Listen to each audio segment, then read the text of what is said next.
5월 둘째 주 말, 스단과 메지의 프랑스 방어가 무너진 순간부터 아미엥과 남보로의 신속한 후퇴만이 벨기에에 입성한 영국군과 프랑스군을 구할 수 있었습니다. 그러나 이 전략적 사실은 즉시 실현되지 않았습니다. 프랑스 사령부는 격차를 좁힐 수 있기를 바랐고 북부군은 그들의 명령을 받았습니다. 더욱이 이런 종류의 퇴역은 거의 확실하게 20개 이상의 사단으로 구성된 훌륭한 벨기에 군대를 파괴하고 벨기에 전체를 포기하게 만들었을 것입니다.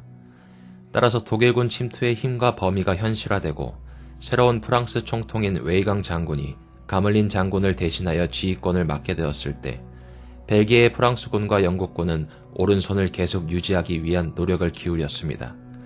벨기에군을 이끌고 새로 창설된 프랑스군에게 자신들의 오른손을 내주어 이를 장악하기 위해 엄청난 힘으로 솜강을 건너 전진할 예정이었습니다.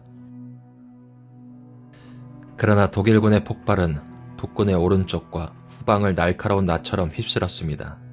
8, 9개 기갑사단은 각각 약 400대의 서로 다른 종류의 장갑차로 구성되어 있지만 상호 보완적이고 소규모 독립부대로 분할될 수 있도록 세심하게 분류되어 우리와 프랑스 주요군 사이의 모든 통신을 차단했습니다. 그것은 처음에는 아미엥으로 그 다음에는 아브빌을 거쳐 해안을 따라 블로뉴와 칼레 그리고 거의 덩케르크까지 이어지는 식량과 탄약에 대한 우리 자신의 통신을 단절시켰습니다. 이 기갑 및 기계화 공격 뒤에는 트럭을 탄 수많은 독일 사단이 뒤따랐고 그 뒤에는 다른 땅에서 짓밟힐 준비가 항상 되어 있는 일반 독일군과 독일 국민의 둔하고 짐승 같은 집단이 비교적 천천히 터벅터벅 걸어왔습니다.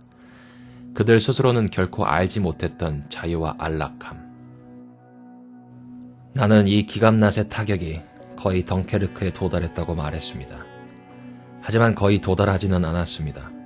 블로뉴와 칼레는 필사적인 전투의 현장이었습니다. 근위대는 한동안 블로뉴를 방어하다가 이 나라의 명령에 따라 철수했습니다. 소총여단, 제60 소총연대, 빅토리아 여왕 소총여단은 영국 탱크대대와 1000명의 프랑스군, 총 4000명가량의 병력으로 마지막까지 칼레를 방어했습니다. 영국 여단에게는 항복할 시간이 1시간 주어졌습니다. 그는 그 제안을 거절했고 4일간의 치열한 시가전이 지나고 칼레 전역에 침묵이 흘렀고 이는 기억에 남는 저항의 종말을 의미했습니다. 해군은 부상을 입지 않은 생존자 30명만을 구출했으며 우리는 그들의 동료들의 운명을 알지 못합니다. 그러나 그들의 희생은 헛되지 않았습니다. 영국 원전군에 맞서게 될 최소한 2개의 기갑사단이 그들을 극복하기 위해 파견되어야 했습니다. 그들은 라이트 디비전의 영광에 또 다른 페이지를 추가했으며 얻은 시간을 통해 그레이브 라인 수로가 침수되어 프랑스군이 방어할 수 있게 되었습니다. 그리하여 덩케르크 항구는 계속 열려 있게 되었습니다. 북부군이 프랑스 주력군과 아미엥과의 통신을 재개하는 것이 불가능하다는 사실이 밝혀졌을 때 선택지는 단 하나뿐이었습니다. 참으로 쓸쓸해 보였습니다. 벨기에, 영국, 프랑스 군대는 거의 포위당했습니다. 그들의 유일한 후퇴 경로는 하나의 항구와 인근 해변이었습니다. 그들은 강력한 공격으로 사방에서 압박을 받았고 공중에서는 수적으로 훨씬 열세였습니다. 일주일 전 오늘 제가 하원에 오늘 오후를 성명 발표 기회로 정해달라고 요청했을 때 우리의 오랜 역사에서 가장 큰 군사적 재앙을 발표하는 것이 제게 힘든 일이 될 것이라고 두려웠습니다. 나는 아마 2만 명에서 3만 명이 다시 승선할 수 있을 것이라고 생각했고 몇몇 훌륭한 판사들도 내 생각에 동의했습니다. 그러나 프랑스 제1군 전체와 아미엥, 아브빌 격차 북쪽의 영국 원정군 전체는 야전에서 분쇄되거나 식량과 탄약 부족으로 항복해야 할 것처럼 보였습니다. 이것은 제가 일주일 전에 하원과 국민에게 준비를 요청했던 힘들고 무거운 소식이었습니다. 전쟁 말기에 우리가 위대한 영국군을 건설하고 건설할 기반이 되는 영국군의 전체 뿌리와 핵심, 두뇌는 전장에서 멸망하거나 끌려갈 것처럼 보였습니다. 수치스럽고 굶주린 포로 생활을 하게 됩니다. 그것은 일주일 전의 전망이었습니다. 그러나 최종적으로 입증되었을 또 다른 타격은 아직 우리에게 닥치지 않았습니다. 벨기에 왕은 우리에게 도움을 요청했습니다. 이 통치자와 그의 정부가 말기 전쟁에서 조국을 멸망으로부터 구한 연합군과 단절하고 그들이 치명적인 중립으로 판면된 곳에서 피난처를 찾지 않았다면 프랑스군과 영국군은 처음부터 잘 될 수 있었을 것입니다. 벨기에뿐만 아니라 아마 폴란드도 구했을 수도 있었을 것입니다. 그러나 벨기에가 이미 침공당했던 마지막 순간에 레오폴드 왕은 우리에게 자신의 도움을 청했고 마지막 순간에도 우리는 왔습니다. 그와 그의 용감하고 효율적인 군대는 거의 50만 명에 달해 우리의 동쪽 측면을 지키고 바다로 향하는 유일한 후퇴선을 열어두었습니다. 사전 협의도 없이, 가능한 한 최소한의 통지도 없이, 장관들의 조언도 없이, 그리고 자신의 개인적인 행동에 따라 갑자기 그는 독일군 사령부의 전권대사를 파견하고 그의 군대를 항복시키고 우리의 측면 전체와 후퇴수단을 폭로했습니다. 나는 일주일 전에 사실관계가 명확하지 않기 때문에 하원의 판단을 유보해 줄 것을 요청했지만 지금은 이 안타까운 사건에 대해 우리가 스스로 의견을 형성하지 말아야 할 이유가 없다고 생각합니다. 벨기에군의 항복으로 인해 영국군은 최단 시간 내에 30마일이 넘는 길이의 바다 측면을 엄호해야 했습니다. 그렇지 않았다면 모든 것이 단절되었을 것이고 레오폴드 왕이 그의 조국이 형성한 최고의 군대를 비난했던 것과 같은 운명을 모두가 공유했을 것입니다. 따라서 이 작업을 수행하고 측면을 노출시키면서 지도에서 작전을 수행한 사람이라면 누구나 알 수 있듯이 영국군과 프랑스 제1군을 구성하는 3개 군단 중 2개 군단 사이의 접촉이 끊어졌습니다. 그들은 우리보다 해안에서 훨씬 더 멀리 떨어져 있었습니다. 그리고 많은 수의 연합군이 해안에 도달하는 것은 불가능해 보였습니다. 적들은 엄청난 힘과 맹렬함으로 사방에서 공격했고 그들의 주력 전력, 훨씬 더 많은 공군 전력이 전투에 투입되거나 덩케르크와 해변에 집중되었습니다. 동쪽과 서쪽 모두에서 좁은 출구를 압박하면서 적군은 선박이 접근하거나 출발할 수 있는 해변에 대포를 쏘기 시작했습니다. 그들은 수로와 바다에 자기 광산을 뿌렸습니다. 그들은 때때로 한 편대에 100대가 넘는 적군 항공기의 파도를 반복적으로 보내 남아있는 단 하나의 부두와 군대가 피난처를 찾고 있는 모래 언덕에 폭탄을 투하했습니다. 그들의 유보트와 모터 발사는 이제 시작된 엄청난 교통량에 큰 타격을 입혔습니다. 4-5일 동안 치열한 투쟁이 이어졌습니다. 그들의 모든 기갑사단 또는 그들 중 남은 사단은 엄청난 양의 독일 보병 및 포병과 함께 영국군과 프랑스군이 싸웠던 점점 더 좁아지고 수축되는 맹장에 헛되이 몸을 던졌습니다. 한편 영국 해군은 수많은 상선의 도움을 받아 영국군과 연합군을 승선시키기 위해 모든 용기를 쏟았습니다.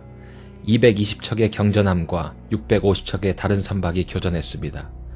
그들은 종종 악천후 속에서 거의 끊임없는 포탄의 우박과 점점 더 집중되는 포병 사격 속에서 어려운 해안에서 작전을 수행해야 했습니다. 내가 말했듯이 바다에도 지뢰와 어뢰가 없었습니다. 이런 상황에서 우리 대원들은 거의 또는 전혀 휴식을 취하지 않고 밤낮으로 계속해서 위험한 물을 건너 여행을 계속했으며 항상 그들이 구출한 사람들을 데리고 다녔습니다. 그들이 가져온 숫자는 그들의 헌신과 용기의 척도입니다. 수천 명의 영국군과 프랑스군 부상자를 낸 병원서는 나치 폭탄의 특별한 표적이 되었습니다. 그러나 배에 탄 남녀들은 결코 그들의 의무를 흔들리지 않았습니다. 한편 본거지에서 사정거리가 허용하는 한 이미 전투에 개입하고 있던 왕립공군은 이제 주요 대도시 전투기 전력의 일부를 사용하여 독일 폭격기와 전투기를 공격했습니다. 많은 수가 그들을 보호했습니다. 이 투쟁은 장기적이고 치열했습니다. 갑자기 장면이 사라지고 충돌과 천둥 소리가 잠시 사라졌습니다. 그러나 그 순간만은 용기, 인내, 완벽한 규율, 흠없는 봉사, 자원, 기술, 정복할 수 없는 충실함으로 달성되는 구원의 기적이 우리 모두에게 나타났습니다. 적군은 후퇴하는 영국군과 프랑스군에 의해 후퇴했습니다. 그는 너무 거칠게 다루었기 때문에 그들이 떠나는 것을 진지하게 방해하지 않았습니다. 왕립공군은 독일 공군의 주력 전력과 교전하여 최소한 4대1의 손실을 입혔습니다. 그리고 해군은 모든 종류의 거의 1000척의 선박을 사용하여 33만 5천 명 이상의 프랑스인과 영국인을 죽음과 수치의 문턱에서 모국으로 데려가 바로 앞에 놓인 임무를 수행했습니다. 우리는 이 구원의 승리의 속성을 부여하지 않도록 매우 조심해야 합니다. 전쟁은 대피로 승리할 수 없습니다. 그러나 이 구원 안에는 승리가 있었습니다. 이는 주목해야 합니다. 공군이 획득한 것입니다.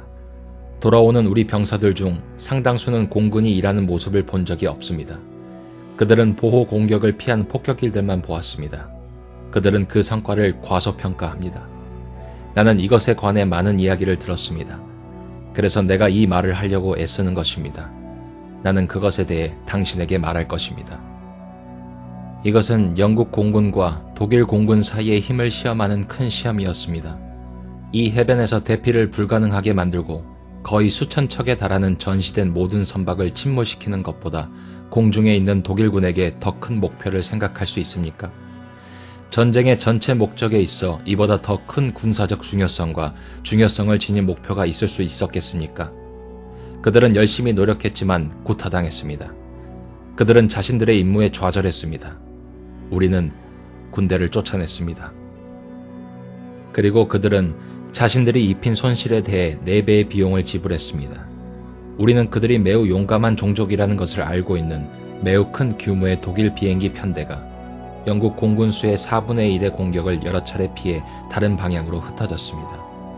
12대의 비행기가 2사람에 의해 추적되었습니다. 더 이상 탄약이 없는 영국 비행기의 돌격만으로 비행기 한 대가 물속으로 몰아쳐 버렸습니다.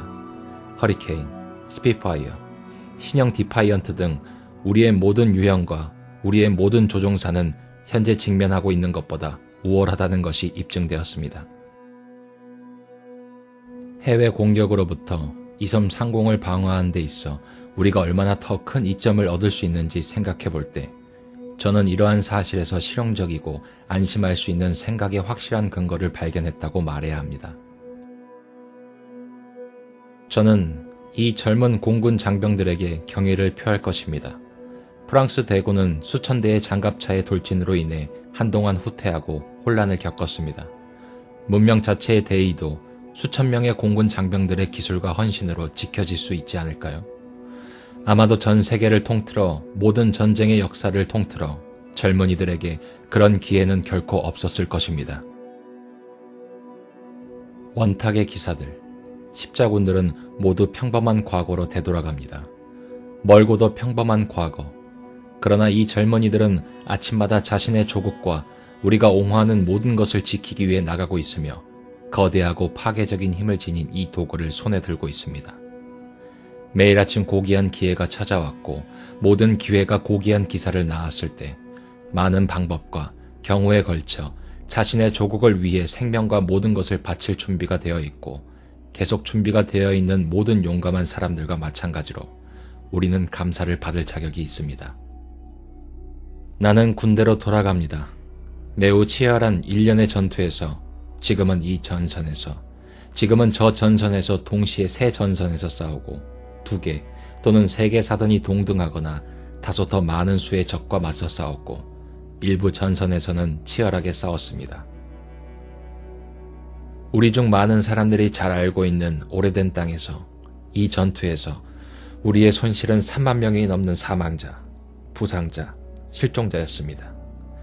저는 이 기회를 빌어 사별의 고통을 겪었거나 여전히 불안을 겪고 있는 모든 분들에게 하원의 위로의 말씀을 전합니다. 오늘 무역위원회 위원장은 여기에 없습니다. 그의 아들이 살해당했고 하원의 많은 사람들이 가장 극심한 형태의 고통을 느꼈습니다. 그러나 저는 실종에 대해 이렇게 말할 것입니다. 우리는 많은 수의 부상자들이 이 나라로 무사히 돌아왔으며 대부분은 이 나라로 무사히 돌아왔습니다. 하지만 실종자에 관해 말씀드리고 싶은 것은 언젠가 어떤 방식으로든 집으로 돌아올 실종자가 매우 많다고 보고된 것입니다. 이 싸움의 혼란 속에서 많은 사람들이 더 이상의 저항이 필요하지 않은 명예로운 위치에 남겨지는 것은 불가피합니다. 3만 명 이상의 병력 손실에 대비하여 우리는 적에게 더 큰 손실을 입힐 수 있습니다. 그러나 물질적 손실은 엄청납니다. 우리는 아마도 1918년 3월 21일 전투 개막일에 이른 병력의 3분의 1을 잃었을 것입니다.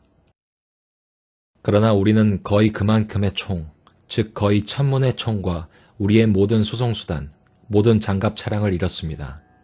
북쪽의 군대. 이러한 손실은 우리의 군사력 확장을 더욱 지연시킬 것입니다. 그 확장은 우리가 기대했던 것만큼 빠르게 진행되지 않았습니다.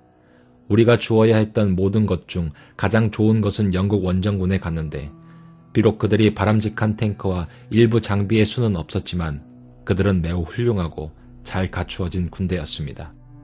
그들은 우리 산업이 제공해야 했던 모든 것의 첫 열매를 가지고 있었지만 그것은 사라졌습니다.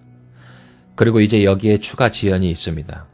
그것이 얼마나 오래 지속될지는 우리가 이 섬에서 어떤 노력을 기울이느냐에 달려 있습니다. 우리 기록에서 볼 수 없었던 것과 같은 노력이 지금 이루어지고 있습니다. 밤낮, 일요일과 평일 어디에서나 작업이 진행됩니다. 자본과 노동은 그들의 이익, 권리, 관습을 버리고 그것들을 보통주에 넣었습니다. 이미 군수품의 흐름이 도약했습니다. 우리의 일반 강령의 발전을 지연시키지 않으면서 우리에게 닥친 갑작스럽고 심각한 손실을 몇 달 안에 극복하지 못할 이유가 없습니다. 그럼에도 불구하고 우리 군대와 사랑하는 사람들이 고통스러운 한 주를 보냈던 많은 사람들의 탈출에 대한 감사로 인해 프랑스와 벨기에에서 일어난 일이 엄청난 군사적 재앙이라는 사실을 우리는 눈감아서는 안 됩니다. 프랑스군은 약해졌고 벨기에군은 사라졌으며 그토록 많은 믿음을 안겨준 요새화된 전선의 상당 부분이 사라졌고 많은 귀중한 광산 지역과 공장이, 해협 전체가 적의 소유로 넘어갔습니다. 항구는 그의 손에 달려 있으며 그에 따른 모든 비극적인 결과는 우리나 프랑스에 거의 즉시 또 다른 타격이 가해질 것을 예상해야 합니다. 우리는 히틀러가 영국 제도를 침공할 계획을 가지고 있다고 들었습니다. 이것은 이전에도 종종 생각되어 왔습니다.